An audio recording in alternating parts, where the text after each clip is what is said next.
Hello एमर्स, एक बार पुनः हम लोग आ गए हैं अपने टॉपिक को आगे बढ़ाने के लिए। तो जैसा कि हम लोगों ने पिछले वीडियो के अंदर देखा था ग्रेविटेशनल पोटेंशियल एनर्जी के बारे में, ठीक है। उसको अच्छे से समझ लेने के बाद हम थोड़ा सा आगे मूव करेंगे, ठीक है। देखते हैं आगे क्या होता है, लेकिन उससे पहले हम थोड़ा सा रिकैप भी कर लेते हैं इसको, अदरवाइज़ हम भूल जाएंगे तो कनेक्ट नहीं कर पाएंगे। तो GPE क्या होता है भाई? तो सर ये ग्रेविटेशनल पोटेंशियल एनर्जी है। ग्रेविटेशनल पोटेंशियल एनर्जी का मतलब क्या होता है? तो मतलब ये होता है कि किसी ऑब्जेक्ट को कहाँ से कहाँ लाने में, किसी ऑब्जेक्ट को इनफाइनाइट से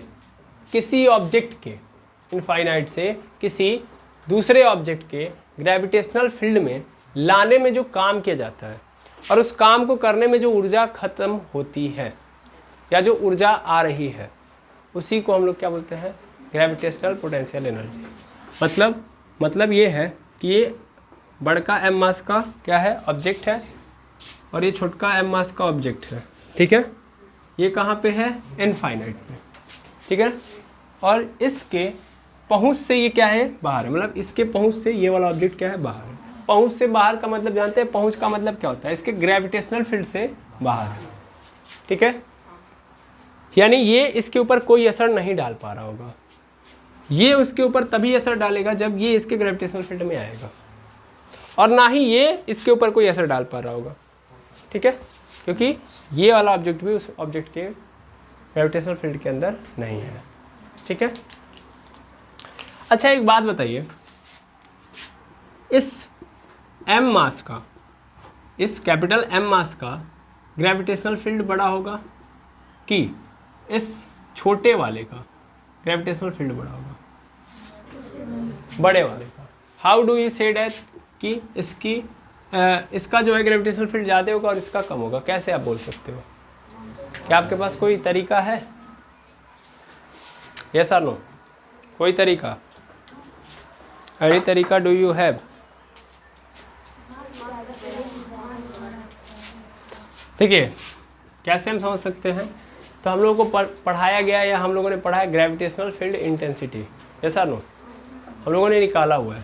और वो कितना होता है सर? वो होता है E = कैपिटल G m/r होता है। ग्रेविटेशनल फील्ड इंटेंसिटी क्या दिखा रही होती है? एक्चुअल में ये दिखा रही होती है कि कोई ऑब्जेक्ट जब किसी के फील्ड में आता है तो उसके ऊपर जो लगने वाला फोर्स है वो कितना तगड़ा है या कितना कमज़ोर है ना। इंटेंसिटी को दिखा रही होती है, फोर्स की लगने की इंटेंसिटी को रिप्रेजेंट कर रही होती है, ठीक है। एक्चुअल में इंटेंसिटी क्या है ये बताइए?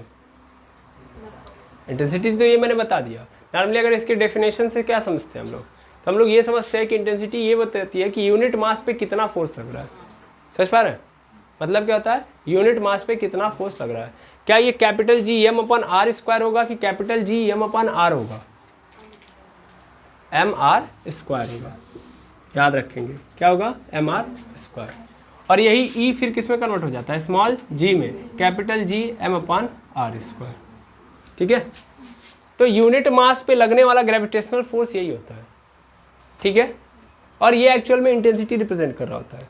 मान लो किसी का मास ज़्यादा है, जैसे कि इसका मास क्या है? इसके कंपैरिजन में ज़्यादा है, तो उसकी इंटेंसिटी भी क्या होगी? ज़्यादा होगी।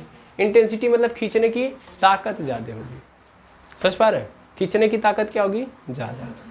और ग्रेविटेशनल फोर्स की एक बहुत अच्छी खासियत है कि उसका रेंज बहुत तगड़ा होता है, मतलब रेंज बहुत दूरी तक होता है। मान लो अगर ये खींचना चाह रहा है और इसके पास पावर भी है तगड़ी, यानी बहुत आसानी से क्या कर सकता है? खींच सकता है, यानी तगड़े फोर्स के साथ किसी ऑब्जेक्ट को खींच सकता है, तो इसकी पकड़ भी क्या होगी? ज़्यादा दूरी तक होगी, क्योंकि ग्रेविटेशनल फोर्स की रेंज क्या होती है? ज़्यादा। समझ पा रहे हैं? और इसकी ग्रेविटेशनल इंटेंसिटी कमज़ोर है, इसका मतलब इसके पास लेके आओगे ऑब्जेक्ट को तो उतनी तेज़ी से नहीं खींच पाएगा। यानी इसके पास इसकी जो ग्रेविटेशनल इंटेंसिटी है, या मैं बोल सकता हूँ कि इसकी जो ग्रेविटेशनल फील्ड है वो बहुत दूरी तक नहीं है। समझ पा रहे हैं? तो इंटेंसिटी से आप रिप्रेजेंट कर दो ग्रेविटेशनल फील्ड को, कि भैया इंटेंसिटी जिसकी ज़्यादा उसका ग्रेविटेशनल फील्ड उतना ही बड़ा, ठीक है ना। क्लियर है? जिसका इंटेंसिटी ज़्यादा उसका ग्रेविटेशनल फील्ड उतना ज़्यादा, ठीक है। अब समझना ध्यान से, ये स्मॉल m मास का ऑब्जेक्ट है, इनफाइनाइट पे रखा है, और ये कहाँ का ऑब्जेक्ट है? सर कैपिटल M वाला ऑब्जेक्ट है और यहाँ पे रखा है। तो इस ऑब्जेक्ट को इनफाइनाइट से इसके ग्रेविटेशनल फील्ड यानी यहाँ से उठा के यहाँ तक लाने पर, यहाँ से उठा के यहाँ तक लाने में जो काम करना पड़ता है और उस दौरान जो ऊर्जा खत्म होती है, ऊर्जा एनर्जी, ठीक है ना। और ये कैसी एनर्जी होती है? स्थितिज ऊर्जा, स्थितिज वाली यानी पोटेंशियल वाली, क्योंकि इसमें हम उसको उस ऑब्जेक्ट को क्या नहीं करा रहे हैं, मोशन नहीं करा रहे हैं, है ना। हम क्या कर रहे हैं, उठा के बस ला के रख रहे हैं। हमेशा याद रखेंगे कि ऑब्जेक्ट को मूव नहीं कराएंगे। ऑब्जेक्ट को अगर हम मूव करा रहे हैं भी तो मोशन कैसा होना चाहिए, बहुत स्लो होना चाहिए, समझ पा रहे हैं ना। नहीं तो एनर्जी कौन सी आ जाएगी, काइनेटिक एनर्जी। तो मूव बहुत स्लोली कराना है इसको, यानी इस पोजीशन से इस पोजीशन तक लाने के लिए हमको क्या करना पड़ेगा, स्लो मोशन कराना पड़ेगा, ठीक है। कि ये ऑब्जेक्ट यहाँ से यहाँ तक स्लो मोशन में है। तो इसके पास पोटेंशियल एनर्जी आती है और ये जो पोटेंशियल एनर्जी होती है वो कितनी होती है, तो minus G capital G M upon R. जैसा नो यहाँ पे आर स्क्वायर होता है कि आर होता है, आर होता है, आर स्क्वायर नहीं होता है। क्लियर है? आई होप समझ में आ गया होगा। क्लियर है? ठीक। तो हम लोगों ने क्या देखा था कि ये क्या है एक्चुअल में, ये एक्चुअल में है आपका ग्रेविटेशनल पोटेंशियल एनर्जी, यानी किसी ऑब्जेक्ट को उठा के हम किसी के ग्रेविटेशनल फील्ड में लाते हैं तो जितनी ऊर्जा लगती है या जितना पोटेंशियल एनर्जी के अंदर चेंज आता है उसी चेंज को हम लोग क्या बोलते हैं, ग्रेविटेशनल पोटेंशियल एनर्जी। क्लियर है ना। यहाँ पे एनर्जी के अंदर चेंज देख रहे होते हैं। अब एक क्वेश्चन तो ये हो गया। दूसरा क्वेश्चन ये बताओ कि यहाँ पे कितनी एनर्जी होगी इस ऑब्जेक्ट के पास। इनफाइनाइट पे कितनी होती है, 0। और यहाँ से जब हम जितना हम इसके अंदर लेके आते हैं, जितना इसके पकड़ के पास लेके आते हैं, उतनी क्या होती जाती है, नेगेटिव, कम होती जाती है। यस और नो। जितना हम इस कैपिटल M के पास आएंगे उतना ही पोटेंशियल एनर्जी क्या हो रही होगी, कम हो रही होगी, ठीक है। उतना ही क्या हो रही होगी, कम। क्या बढ़ेगी, नहीं, कम हो रही होगी। क्यों कम हो रही होगी, इसको मैंने आपको पिछले वीडियो के अंदर खूब ज़्यादा टाइम तक एक्सप्लेन किया इसी चीज़ को, है ना। एक बार पुनः समझ सकते हैं कि इसका नेचर क्या है, अट्रैक्शन का। ये चाहेगी कि पास है, तो अगर ऑब्जेक्ट पास आ रहा है तो फिर इसकी इच्छा कंप्लीट हो रही है, तो ऊर्जा कम लगानी पड़ेगी, नहीं लगानी पड़ेगी, ऑटोमेटिक ये पास ही तो आएगा। अच्छा ये बताओ, जब ये ग्रेविटेशनल इसके ग्रेविटेशनल फील्ड के अंदर एंट्री मार लेगा तो फिर इस बेचारे को ऊर्जा लगानी पड़ेगी, ये अपने आप खींच के आ जाएगा। यस और नो। इसको ऊर्जा खर्च ही नहीं करनी पड़ेगी, हाँ या ना। ये अपने आप क्या हो जाएगा, खींच के आ जाएगा। तो और जितना पास आएगा उतना इसको खींचने के लिए ऊर्जा एकदम कम करनी पड़ेगी, यानी एकदम कम होती जाएगी ऊर्जा, ठीक है। तो सबसे ज़्यादा ऊर्जा कहाँ पे होती है ऑब्जेक्ट के पास, इनफाइनाइट पे। इनफाइनाइट से जितना ये करीब आते जाता है ऑब्जेक्ट के, उतना इसके ऊर्जा निगेटिव होती जाती है, ठीक है।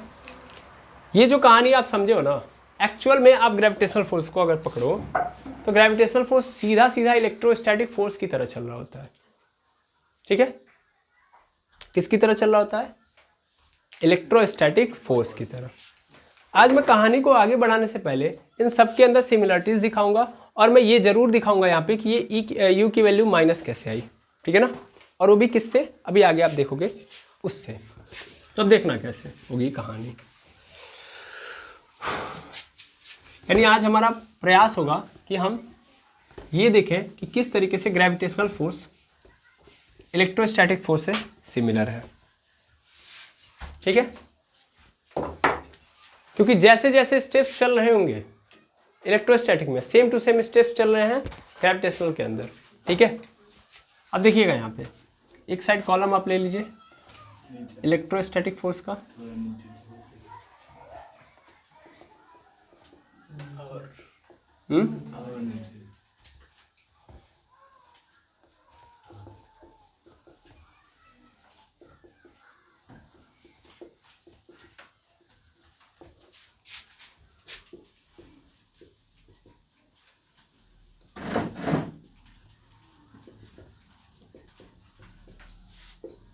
समझिएगा ध्यान से।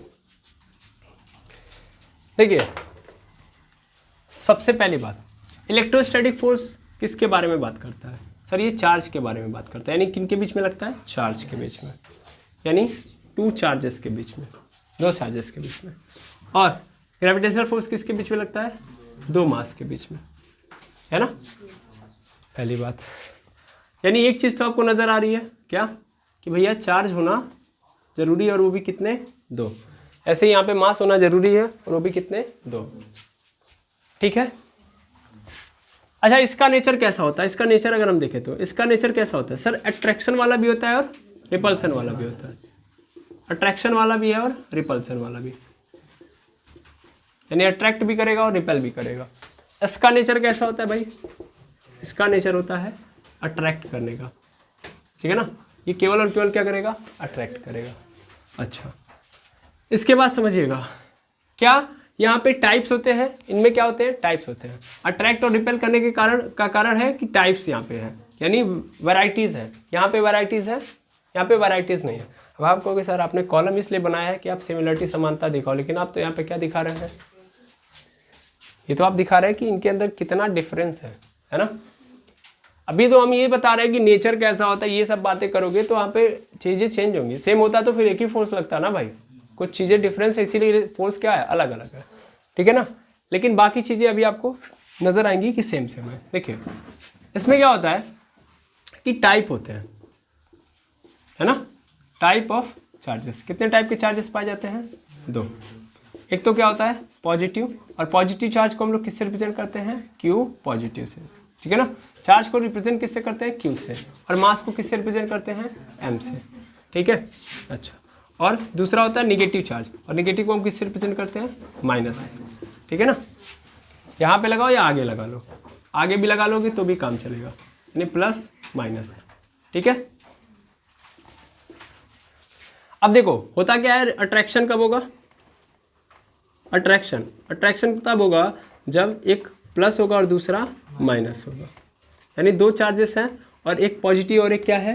निगेटिव। तो उस कंडीशन में क्या होगा? अट्रैक्शन। और रिपल्सन क्या होगा? रिपल्सन तब होगा जब सेम रहेंगे। क्या रहेंगे? सेम मतलब एक पॉजिटिव है तो दूसरा भी पॉजिटिव हो गया, एक निगेटिव है तो दूसरा भी निगेटिव हो गया। और यहाँ पे कब हो गया अट्रैक्शन? कब होगा? जब अपोजिट होगा, ठीक है ना। जब प्लस है तो प्लस के साथ रखोगे तो रिपल्सन, दूर भागेंगे। माइनस माइनस के साथ आएगा तो भी दूर भागेंगे। हमेशा कब अट्रैक्शन होगा? जब एक प्लस और दूसरा माइनस हो, ठीक है। इनमें तो केवल भाई अट्रैक्शन होता है, तो इनमें कहानी है ही नहीं, क्योंकि यहाँ पे वेरिएशन है ही नहीं, ठीक है। अब भाई इनके बीच में भी क्या लगता है? फोर्स लगता है ना। इस फोर्स को ही हम लोग क्या नाम देते हैं? Electrostatic force. और ये इलेक्ट्रोस्टैटिक फोर्स क्या होता है? मतलब इलेक्ट्रोस्टैटिक फोर्स कैसे फाइंड आउट करते हैं? तो sir F is equal to होता है कैपिटल के Q1 Q2 upon R square, ठीक है। Q1 Q2 upon R square. और इसमें क्या होता है सर? ग्रेविटेशनल फोर्स होता है। क्या होता है? Gravitational force. और ये ग्रेविटेशनल फोर्स कितना होता है? ग्रेविटेशनल फोर्स कितना होता है बता सकते हैं? सर ये होता है F is equal to capital G M1 M2 upon R square, है ना। इलेक्ट्रोस्टैटिक फोर्स किसने बताया था? कुलाम ने, है ना। कुलाम साहब ने बताया था। और ग्रेविटेशनल फोर्स किसने बताया हुआ है? न्यूटन साहब ने। अब क्वेश्चन था मेरा इसके पहले वाले वीडियो के अंदर, किसने पहले बताया था? न्यूटन साहब ने कि कुलाम साहब ने? न्यूटन साहब ने पहले बताया है, कुलाम साहब ने बाद में।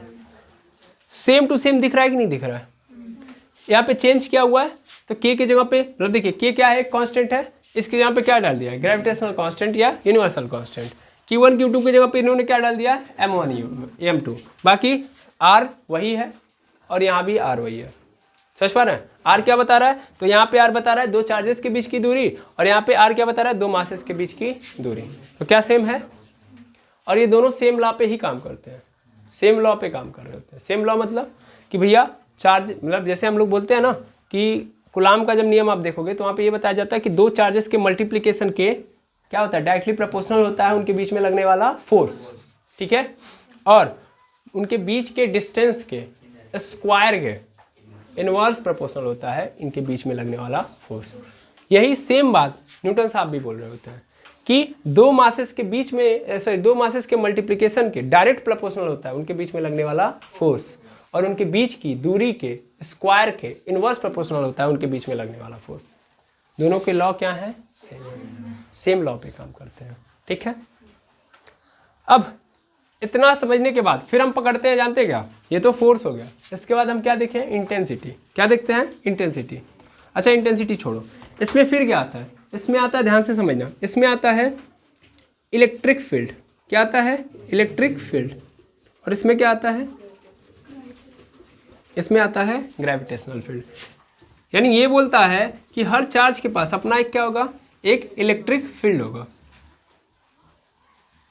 क्या होगा? एक इलेक्ट्रिक फील्ड होगा। और जबकि न्यूटन साहब बोलते हैं कि हर मास के पास अपना एक क्या होगा, ग्रेविटेशनल फील्ड होगा। ये क्या कहते हैं कि भैया इनकी इलेक्ट्रिक फील्ड में जब कोई दूसरा चार्ज इंटर करेगा तभी ये फोर्स काम करेगा। दैट मीन्स ये इलेक्ट्रोस्टैटिक फोर्स तब काम करेगा जब दूसरा वाला चार्ज पहले वाले चार्ज के इलेक्ट्रिक फील्ड के अंदर आएगा, या पहला वाला चार्ज दूसरे वाले चार्ज के इलेक्ट्रिक फील्ड में जाएगा।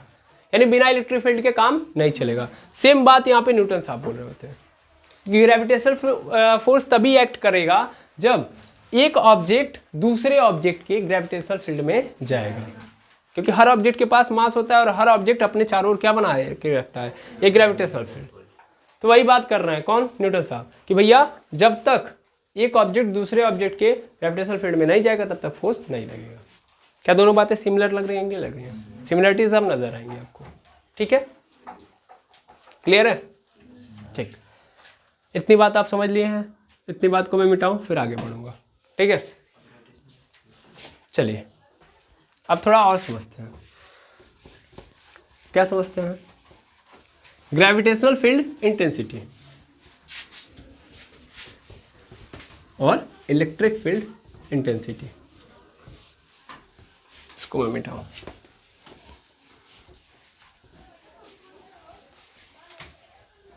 देखिएगा, देखिए यहां पे हमारे पास आ गया इलेक्ट्रिक फील्ड इंटेंसिटी। इसको हम किससे रिप्रेजेंट करते हैं? ई से। ठीक है, इलेक्ट्रिक फील्ड इंटेंसिटी किससे रिप्रेजेंट करते हैं? ई से। ठीक है, अब आगे हम देखेंगे, आगे देखेंगे तो क्या होगा, इसका वैल्यू कितना होता है। तो सर इलेक्ट्रिक फील्ड इंटेंसिटी बताती है कि अगर हम एक टेस्टिंग चार्ज को या एक पॉजिटिव टेस्टिंग चार्ज को कहाँ लेके आ जाए, कहाँ लेके आए, एक ऑब्जेक्ट के एक चार्ज के इलेक्ट्रिक फील्ड में। जैसे एक चार्ज है Q, इसका एक अपना इलेक्ट्रिक फील्ड होगा और हमने क्या ले लिया, एक यूनिट चार्ज ले लिया, या ऐसा चार्ज है जो बहुत छोटा है इसके मुकाबले। ठीक है ना, इसके मुकाबले हमको क्या रखना है, बहुत छोटा चार्ज लेके आना है, ताकि उसकी ग्रेविटेशनल फील्ड वाली जो कहानी है, यानी इसका जो इलेक्ट्रिक फील्ड है वो इसके मुकाबले बहुत छोटा हो, और इतना छोटा हो कि ये इसके ऊपर इफेक्ट ना डाल पाए। तो उसको हम लोग किससे रिप्रेजेंट करते हैं? Q0 से। ठीक है ना, अब मैं अगर इस Q0 को इसके इलेक्ट्रिक फील्ड के अंदर लेके आ रहा हूँ, तो ये Q0 इसके कारण, मतलब इसके इलेक्ट्रिक फील्ड के कारण कितना फोर्स फील कर पा रहा है, समझ पा रहे हैं? उस फोर्स को ही हम लोग क्या बोल रहे हैं, इलेक्ट्रिक फील्ड इंटेंसिटी। क्या बात समझ पा रहे हैं कि ये Q0 वाला चार्ज इसके इलेक्ट्रिक फील्ड में आने पर कितना फोर्स फील कर पा रहा है। सीधी सीधी बात बोलूं तो ये वाला जो चार्ज है ये किसी के ऊपर कितना फोर्स अप्लाई कर पा रहा है, इसके बारे में बात हो रही है। ठीक है, यानी एक चार्ज किसी दूसरे यूनिट चार्ज के ऊपर कितना फोर्स अप्लाई कर पा रहा है, समझ पा रहे हैं? किसी ऐसे चार्ज जो कैसा हो, यूनिट हो, उसके ऊपर कितना फोर्स अप्लाई कर रहा है, इसको ही जानना इलेक्ट्रिक फील्ड इंटेंसिटी कहलाती है। तो यहाँ पे हम निकालते हैं, तो कैसे निकालते हैं, जानते हैं कैसे निकालते हैं? E is equal to F upon Q0, E is equal to F upon Q0। ठीक है, अब F क्या होगा, तो इनके बीच में लगने वाला फोर्स। सपोज कर लेता हूँ कि जब ये यहाँ से यहाँ तक आ रहा है, जब ये यहाँ से आया, एंट्री मारा, सपोज करिए यहाँ पे आ गया, तो इनके बीच का डिस्टेंस कितना है, R। इनके बीच का डिस्टेंस कितना है, R। सपोज कर ले रहा हूँ R है, इनके बीच में लगने वाला फोर्स कितना होगा भाई? इनके बीच में लगने वाला फोर्स जो होगा वो होगा सर K Q1 Q0 होगा भाई। Q1 की जगह हमको क्या रखना है, केवल Q, और दूसरा चार्ज मेरा क्या है, Q0। तो Q0 रख दिया, पूरे के नीचे बीच की दूरी R², तो R², पूरे के नीचे Q0 है ना। यानी यूनिट मास पे लगने वाला force is called electric field intensity. Q0 से Q0 क्या हो गया, कैंसिल हो, तो E इज इक्वल टू क्या आ गया हमारे पास, KQ अपॉन R² आ गया। सेम टू सेम हमारी ग्रेविटेशनल फील्ड इंटेंसिटी भी होती है, यस और नो? ग्रेविटेशनल फील्ड इंटेंसिटी है ना, उसको भी हम किससे रिप्रेजेंट करते हैं, ई से। बाद में हम इसी को किससे रिप्रेजेंट करते हैं, जी से। लेकिन इन दोनों का अर्थ क्या होता है, अलग अलग होता है। जैसे यहाँ पे हम क्या देख रहे होते हैं कि मान लीजिए एक m मास का ऑब्जेक्ट है, इसका अपना एक ग्रेविटेशनल फील्ड है, इसके अंदर हम किसी यूनिट मास को लेके जाते हैं। सेम कहानी, उस मास का अपना जो ग्रेविटेशनल फील्ड हो इतना हो कि इसके ऊपर इफेक्ट ना डाल पाए। इफेक्ट नहीं डाल पाएगा दैट मीन्स वो नहीं खींच पाएगा, केवल ये खींचेगा। समझ पा रहे हैं ना। तो ये उसके ऊपर कितना फोर्स अप्लाई कर पा रहा है वही जानना हमारे लिए इंपॉर्टेंट होता है। दैट मीन्स यूनिट मास पे लगने वाला जो फोर्स होता है उसी को हम लोग क्या बोलते हैं, ग्रेविटेशनल फील्ड इंटेंसिटी। तो मान लो ये m0 का ऑब्जेक्ट है, इसको भी लेके आओ, लेके आओगे तो ये यहाँ पे एंट्री मारा तो लगना स्टार्ट होगा। यहाँ पे सपोज कर लेता हूँ इसके बीच की दूरी कितनी है, r है, तो ग्रेविटेशनल फील्ड इंटेंसिटी कितनी होगी, E = F/m0 होगा। F का मतलब क्या होगा, कैपिटल G m × m0 होगा, अपन पूरे के नीचे r² m0, m0 से m0 कैंसिल, क्या आ गया मेरे पास, E = कैपिटल G m/r²। क्या सेम आया कि नहीं आया, आया, आया, बिल्कुल। तो सेम कहानी बन रही है कि नहीं बन रही है, सेम कहानी बन रही है। अब ये तो इंटेंसिटी की बात हो गई। अब ऐसे ही कहानी मोड़ लेगी अगले वाले पे, किस वाले पे, पोटेंशियल एनर्जी पे। अब हम जहाँ जहाँ जाएंगे आगे के टॉपिक जितने देखेंगे वो सब के सब क्या होंगे, इनसे हम मिलाते हुए चलेंगे, ठीक है। चलिए अब अगला देखते हैं हम लोग।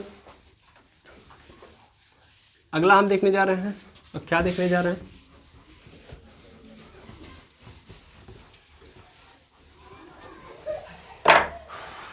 हम लोग देखने जा रहे हैं इलेक्ट्रिक पोटेंशियल एनर्जी। और यहाँ पे देखेंगे हम लोग ग्रेविटेशनल पोटेंशियल एनर्जी, ठीक है।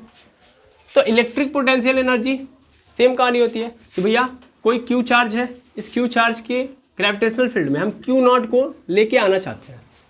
तो अगर हम इसके फील्ड में लेके आना चाहते हैं तो ये कितना इसके इसको यहाँ से यहाँ तक लाने में कितनी ऊर्जा लगी है, खर्च हुई है, समझ पा रहे हैं, उसी को हम लोग क्या बोलते हैं, इलेक्ट्रिक पोटेंशियल एनर्जी। और सेम कहानी किस में हो रही होती है, ग्रेविटेशनल पोटेंशियल एनर्जी में, कि ये m मास का ऑब्जेक्ट है, इसका ग्रेविटेशनल फील्ड है और मैं इस m0 को यहाँ से उठा के यहाँ तक लाना चाह रहा हूँ, तो जितना ऊर्जा मुझे खर्च करना पड़ रहा है या जितनी ऊर्जा लग रही है उसको हम लोग क्या बोलते हैं, ग्रेविटेशनल पोटेंशियल एनर्जी। समझ में आ रहा है। अब थोड़ा समझना, क्या समझना, एक बात समझो कि मान लो ये Q0 क्या है, सॉरी Q क्या है, माइनस है। यार ऐसे करते हैं ना, Q0 हटाओ यार, बार बार हम लोग Q0 लेने से कोई मतलब नहीं है। मैंने इसको ले लिया Q1 और इसको ले लिया Q2, इसको ले लो M1 और इसको ले लो M2। अभी कंसीडर करो कि इसके पास अपना क्या है, अच्छा खासा फील्ड है, ठीक है। अब इसको मैं उठा के लेके आना चाहता हूँ, ऐसे ही मैं इस चार्ज को भी उठा के लेके आना चाहता हूँ, ठीक है, समझना ध्यान से। तो जब मैं लेके आऊँगा तो थोड़ी कहानी समझना। इस Q1 में, Q1 सपोज कर लो एक पॉजिटिव है और Q2 भी क्या है, पॉजिटिव है। तो एक बात ध्यान से सुनो, जब मैं इसको यहाँ से उठा के यहाँ पे लेके आऊँगा, यहाँ से उठा के यहाँ पे लेके आऊँगा, तो ये पॉजिटिव है और ये पॉजिटिव है, रिपेल करेंगे कि नहीं करेंगे, रिपेल करेंगे। रिपेल करेंगे मतलब ये मैं जब आगे की ओर बढ़ा रहा हूँ तो ये क्या कर रहा होगा, ढकेल रहा होगा। दो चुंबक के अंदर देखा हम लोगों ने, अगर पोल अलग अलग हैं तो एक दूसरे को क्या कर रहे होते हैं, रिपेल कर रहे होते हैं। जितना पास लेके आऊँगा उतना ही क्या करेंगे, सॉरी दो पोल अगर सेम है, दोनों पोल क्या है, सेम है, अलग अलग नहीं, सेम पोल के होंगे तो उनको पास लेके आऊँगा तो दूर भाग रहे होंगे ना। वैसे ही जब मैं इस Q2 को लेके जाऊँगा, यानी इस Q2 को मैं किसी तरह इसके इलेक्ट्रिक फील्ड में लेके जाना चाह रहा हूँ, तो मुझे एनर्जी लगानी पड़ रही है, यस और नो। अब ध्यान से सुनना, हो क्या रहा होगा, एकदम सेम कहानी। जितना उठा के मैं लेके जा रहा हूँ, मान लो सपोज कर लो मैंने पूरा पावर के साथ यहाँ पे उठा के डाल दिया, तो जितना इसकी पोजीशन में मैं चेंज कर रहा हूँ उतनी इसके अंदर पोटेंशियल एनर्जी बढ़ रही होगी, हाँ या ना। जितना मैं इसको आगे लेके जाऊंगा, जो ही छोड़ूंगा फिर कहाँ चला जाएगा, ये पीछे। तो यानी इसके पास ऊर्जा आई तभी तो ये पीछे गया है, क्या यहाँ से पीछे जा रहा है, नहीं। मैं अगर उठा के इसको यहाँ पे रखूँ तो थोड़ी सी आएगी पोटेंशियल एनर्जी, थोड़ी सी स्टोर होगी, थोड़ा और आगे किया तो और ज़्यादा हो गई, और पास कर दिया तो और, यानी जितना मैं पास लेके जा रहा हूँ इसमें पोटेंशियल एनर्जी क्या हो रही है, बढ़ रही है। कब, जब दोनों चार्जेस क्या है, सेम है, दोनों चार्जेस सेम है। क्या समझ पा रहे हो, इसको मैं लिखवाऊंगा नहीं, इतना आपको समझना पड़ेगा, आप खुद समझिए। लेकिन अगर मैंने केस उल्टा कर दिया, प्लस Q1 और दूसरे को क्या बना दिया, माइनस Q2, अब मैं इधर लेके जा रहा हूँ, क्या होगा, अट्रैक्शन होगा कि नहीं होगा, मुझे ले भी आना नहीं पड़ेगा। जो ही मैं थोड़ा सा आगे बढ़ाऊंगा ये और खींचते जाएगा, अपने आप जाएगा, जा रहा है। तो आगे जाने पे क्या हो रहा है, एनर्जी लग रही है, एनर्जी बढ़ रही है, नहीं। क्या अगर मैं यहाँ से उठा के यहाँ पे रख दूंगा तो ये फिर पीछे आएगा? नहीं आएगा। तो कैसे पता चल रहा है मुझे किसकी एनर्जी बढ़ रही है घट रही है? बढ़ रही है? नहीं, नहीं ना। यानी यहाँ पे तो क्या आ रहा है, आगे जाने पे पोटेंशियल एनर्जी इसकी क्या हो रही है? कम हो रही है। भाई पोटेंशियल एनर्जी अगर आ रही है किसी ऑब्जेक्ट के पास तो काइनेटिक एनर्जी में बदलने का भी मोमेंटम रखना चाहिए। समझ पा रहे हैं ना? यस और नो? अगर मैं इस ऑब्जेक्ट के रिस्पेक्ट में देखूं कि भैया अगर मान लो ये बड़ा है, Q1 बड़ा है Q2 से, तो ये तो खिसकेगा नहीं, वो ही रहेगा। ये इसको बुलाएगा तो ये आसानी से क्या होता जाएगा? पास आते जाएगा। देखो इसके अनुसार तो इसकी पोटेंशियल एनर्जी बढ़ रही है। जानते हो कैसे? जितना मैं पोजीशन चेंज करूंगा उतना जल्दी ये मोशन करेगा, उतना तेज। जितना पास होते जाऊंगा उतना ही क्या हो रहा होगा? खींच रहा होगा। अगर पहले इसको फील करो, इसके अनुसार जब मैं जितना नज़दीक जाऊंगा उतना ही मैं तेज खींच रहा हूँ। ये नो है कि नहीं है? यानी जितना मैं इसको नज़दीक लेके जा रहा हूँ इतना इसके ऊपर, मतलब इसके कारण जो पोटेंशियल एनर्जी, मतलब इसके अंदर जो पोटेंशियल एनर्जी होगी वो क्या होगी? ज़्यादा होगी। इसके अनुसार वो और मोशन करेगा ना। यहाँ पे है तो धीरे धीरे जा रहा है, थोड़ा और आगे कर दो और तेज जाने लगेगा, नहीं जाने लगेगा। जितना पास आएगा उतना तेज उसकी ओर खींचेगा। इसके अनुसार देखो, इसके अनुसार देखना ध्यान से, ये काम कर रहा है, काम ये नहीं कर रहा है, ये तो आ रहा है इसके काम के कारण। अब ये काम कर रहा है तो ये देख रहा है दूर है तो ज़्यादा पावर लगाने पड़ रहा है। दोनों का मैं माइंडसेट समझा रहा हूँ, इसके लिए और इसके लिए। ठीक है, इसके अनुसार देखोगे तो ये जितना पास आएगा, जितना पास आ रहा है उतना इसके लिए ईजी हो रहा है या ना? दूर है तो खींचने में ज़्यादा पावर लगानी पड़ी है, लेकिन जितना पास आ रहा है उतनी पावर कम। अपने आप अट्रैक्शन के कारण ये क्या हो रहा है? आ जा रहा है, कम ही एनर्जी लग रही नहीं रह रही है। तो जितना पास आएगा इसके अनुसार इसको कम काम करना पड़ेगा। मैंने क्या बोला था? ये बड़ा है तो ये नहीं उठ के जाएगा ये। जैसे दो चुंबक लेते हैं, भारी वाला चुंबक एक कमजोर वाला, या क्या बोलते हैं हल्का वाला चुंबक। तो हल्का वाला चुंबक भारी वाले के पास आएगा कि भारी वाला हल्के वाले के पास जाएगा? हल्का वाला आएगा ना। तो हल्के वाले को काम कितना करना पड़ा? कम। कब? जब अगर हम अपोजिट पोल रखेंगे। यानी मान लो मैंने भारी वाले के पास जो पोल है वो क्या है? सपोज कर लो ये भारी वाला चुंबक है, इसके पास नॉर्थ पोल है। कैसा पोल है? North pole. और जो हल्का वाला चुंबक है वो कैसा है? साउथ पोल वाला है। तो जितना ये नज़दीक आएगा उतना इसके लिए आसान होगा खींचना कि नहीं? और आप फील भी कर रहे होते हैं, जितना दूर होता है धीरे धीरे खींच सकता है, जितना पास आता है उतना है तेजी से। समझ पा रहे हैं ना? तो इसके अनुसार पोटेंशियल एनर्जी कम हो रही है, इसके अनुसार इसकी पोटेंशियल एनर्जी बढ़ रही है। काम की बात करें तो जितना ये पास आएगा उतना कम काम करना पड़ेगा। किसको? इस ऑब्जेक्ट को। क्योंकि काम कर कौन रहा है? यही ऑब्जेक्ट, यही चुंबक, यही मैग्नेट। क्लियर है? हाँ या ना? कंफ्यूज नहीं होना है? कंफ्यूज नहीं हो रहे हैं? नहीं। तो मेनली अगर देखा जाए, क्या देखा जाए सर? यहां पे क्या होता है? रिपल्सन। यहां पे क्या होता है? रिपल्सन। और अगर मैं यहां पे क्या चेक करूं, यहां पे मैं अगर चेक करूं पोटेंशियल एनर्जी, तो पोटेंशियल एनर्जी किसके अंदर, मतलब किसके कारण चल रही होगी? इसके कारण ना। ये खींच के ला रहा होगा ना इसको। मैंने क्या पहले ही बोला? Q1 is greater than Q2, तो Q1 खींच के लेके आ रहा होगा।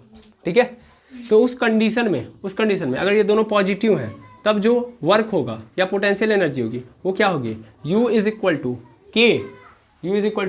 K Q1 upon R। Yes और नो? Q1 Q2 होगा कि नहीं होगा? अच्छा, ग्रेविटेशनल पोटेंशियल एनर्जी क्या लिया था हम लोगों ने? ग्रेविटेशनल पोटेंशियल एनर्जी क्या लिया था हम लोगों ने? Gm अपॉन R लिया था। ठीक है ना? और यहाँ पे माइनस लगा था, यही था ना? कि m स्क्वायर था, नहीं था? तो U is equal to K Q1 upon R। यही क्या होगा इसका काम? यानी इतनी पोटेंशियल एनर्जी इसने क्या की है? स्टोर की होगी। इसके कारण ये जितना आएगा ये इतना एनर्जी इसको दे रहा होगा। समझ पा रहे हैं? समझ पा रहे हैं ना? लेकिन क्या हमारा जो ग्रेविटेशनल पोटेंशियल एनर्जी है इसकी तरह काम कर रहा है क्या? नहीं सर। यहाँ पे रिपल्सन हो रहा है, यहाँ पे क्या हो रहा है? अट्रैक्शन का केस है ना यहाँ पे। यस और नो? यहाँ पे तो क्या आ रहा है? रिपल्सन। यहाँ पे क्या हो रहा है? अट्रैक्शन। तो अट्रैक्शन नहीं हो रहा है, यहाँ पे तो रिपल्सन हो रहा है। यहाँ पे U is equal to minus Gm upon R आया था। एक बार मैं पुनः पूछ रहा हूँ। M इंटू स्मॉल है। दोनों मासेस नहीं लोगे तो पता कैसे चलेगा भाई? चेक कर लीजिए। अगर मैंने कहीं लिखा होगा तो गलत है वो, मैं बोल रहा हूँ। U is equal to minus Gm into small m upon R। ठीक है ना, क्योंकि हम लोगों ने क्या किया था, मास को बाहर कर दिया था ना जब हम लोग इंटीग्रेशन कर रहे थे। भाई क्या आया था, f इंटू डी एस आया था, सॉरी डी आर आया था, f की वैल्यू रखी होगी हम लोगों ने capital G m into small m अगर लिया होगा तो फिर क्या हुआ होगा, वो capital G capital M into small m ये बाहर हो गया होगा, तो वो तो सेफ रहा होगा ना, पूरा खेला तो R में हुआ था, ठीक है। तो ये ऐसे रहेगा, इतना जल्दी मत भूलिए, ये K Q1 Q2 होगा, यहाँ पे K Q1 Q2 होगा। अब ये बताओ Q1 कैसा है, पॉजिटिव, Q2 कैसा है, पॉजिटिव, तो U ओवरऑल कैसा होगा, पॉजिटिव होगा कि नहीं होगा यहाँ पे। लेकिन अगर मान लो क्या हो गया, प्लस Q1 हो और दूसरा वाला क्या हो, माइनस Q2 हो, ठीक है। अब यहाँ पे केस कैसा बन रहा है, अट्रैक्शन वाला बन रहा है कि नहीं बन रहा है, तो ये तो जैसा मेरा वाला होता है ऐसे ही हो रहा है, यहाँ पे हो रहा है कि नहीं हो रहा है। और अट्रैक्शन के केस में थोड़ा देखो U कैसा होगा, तो U इज इक्वल टू क्या होगा सर, K Q1 की वैल्यू क्या है सर, पॉजिटिव है, और Q2 की वैल्यू क्या है, माइनस में है, निगेटिव है ना, तब ना अट्रैक्शन होगा अपॉन R। तो ये प्लस और माइनस क्या बना देगा, माइनस, यानी U इज इक्वल टू क्या आ गया, minus K Q1 Q2 upon R। क्या उसी तरह आया कि नहीं आया है, आया ना, दिख रहा है नीचे। तो सेम केस यहाँ पे भी बना कि नहीं बना, वही तो बना है, क्योंकि यहाँ भी अट्रैक्शन हो रहा है और यहाँ भी अट्रैक्शन हो रहा है, तो जब भी अट्रैक्शन होगा तो यहाँ भी क्या होगी, पोटेंशियल एनर्जी माइनस में आएगी, और यहाँ भी देखो वही हो रहा है। आई होप अभी फील कर पाए होगे, अगर उससे कनेक्ट कर दिया मैंने तो अब आपको फील हो रहा होगा कि जब भी अट्रैक्शन होगा तो पोटेंशियल एनर्जी क्या होगी, घटेगी। ये बात याद रखेंगे, जब भी ऑब्जेक्ट या किसी में भी, ठीक है ना, ऑब्जेक्ट के बीच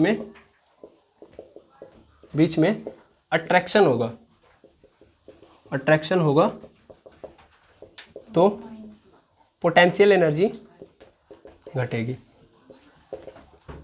ठीक है, यस और नो। तो अभी तक हम लोगों ने जितना पढ़ा उस चीज़ को मैंने किससे समराइज करवा दिया, किससे तुलना करवा दिया जी, इलेक्ट्रिक फोर्स से या इलेक्ट्रोस्टैटिक फोर्स से, ठीक है। अभी जितना भी आगे पढ़ना है वो सब चीज़ें इसके अंदर आएंगे, ठीक है, जैसे जैसे आगे चलोगे वैसे वैसे यहाँ पे चल रही होंगी, ठीक है, हाँ या ना।